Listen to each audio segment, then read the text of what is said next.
Well, hello again, and welcome to another episode of Weird News and Wacky History, a look behind the scenes of what's been happening throughout the years. I'm your host, Pastor Roland Moss, that old history dude. So remember the days of old when A-bombs and glowing in the dark were all the rage? Let's take a step back in time to those slower days when we can get radioactive.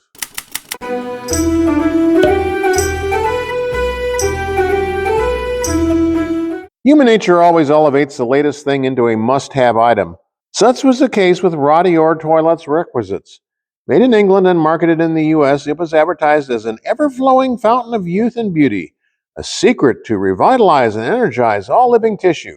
Available in a wide assortment of night creams, rouge, vanishing cream, talcum powder, facial and body soaps, and hair tonic, the Radior Company proudly guaranteed that each of their products was packed with the healthful radioactive power of radium.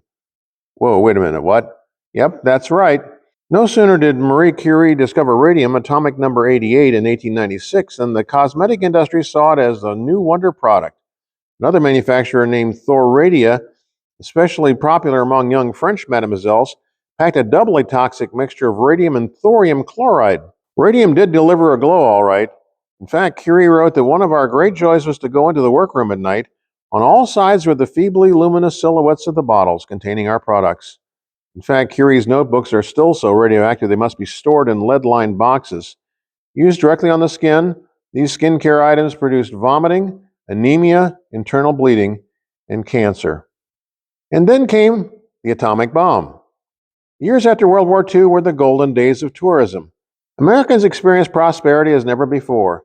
New homes sprang up, big new cars with ornamental fins were in the driveways, and new superhighways made getting to attractions easier and more convenient than ever before.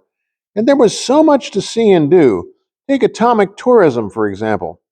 The 40s, 50s, and early 60s were the heyday of explosive testing in the Nevada desert, and Las Vegas launched into the idea of nuclear tourism as a draw for visitors. The Nevada test site was just 65 miles northwest of Vegas, with the flat desert terrain making viewing testing easy for everyone.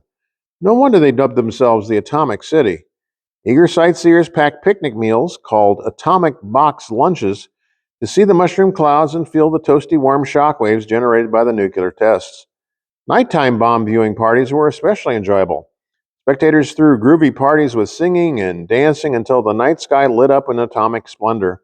For the more affluent, the Desert Inn offered the panoramic sky room for bomb test viewing, with casinos serving atomic cocktails and hosting Miss Atomic pageants and Miss A-Bomb competitions. These bomb parties certainly did generate glowing reviews. Hey kids, Gilbert Toy Company has done it again. Be sure to ask Mom and Dad about the exciting and educational new Gilbert U-238 Atomic Energy Lab. You can perform over 150 keen experiments using 4 different types of uranium ore in your very own living room. Act now, because this new science kit isn't going to be around very long.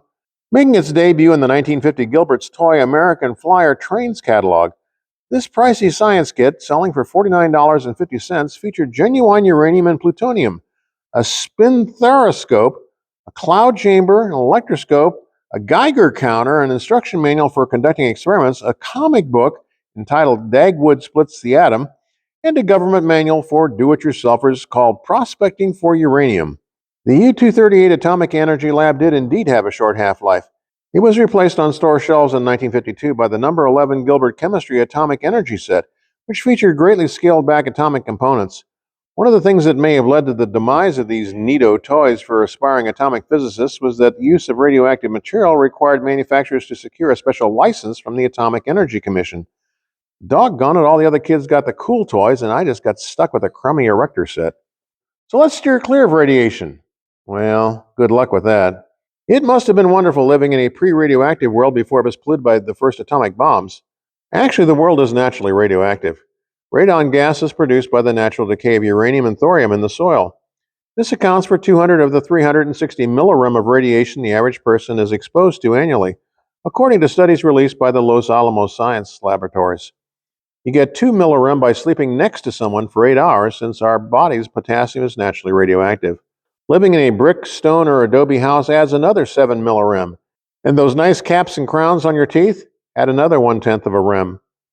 Flying exposes you to 1 millirem per hour, since you're closer to the sun than on Earth.